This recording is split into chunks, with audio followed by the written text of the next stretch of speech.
मेरे परिवारजनों, आजादी के अमृत काल में देश गुलामी की मानसिकता से मुक्ति पाकर अपनी विरासत पर गर्व करते हुए आगे बढ़ रहा है।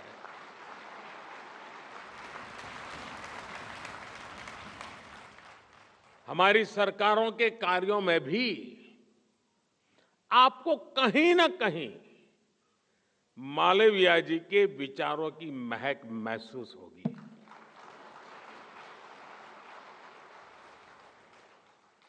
मालवीय जी ने हमें एक ऐसे राष्ट्र का विजन दिया था जिसके आधुनिक शरीर में उसकी प्राचीन आत्मा सुरक्षित रहे, संरक्षित रहे।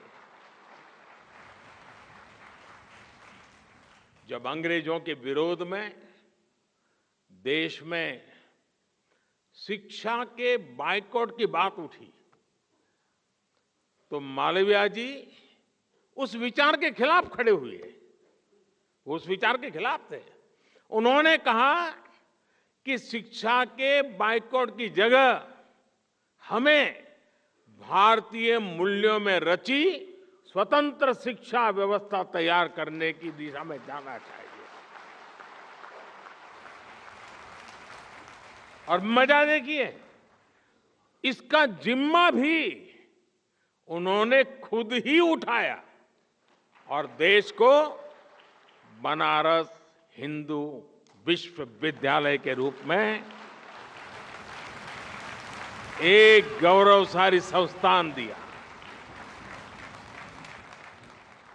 उन्होंने ऑक्सफोर्ड और कैम्ब्रिज जैसे संस्थानों में पढ़ रहे युवाओं को बीएचयू में आने के लिए प्रोत्साहित किया।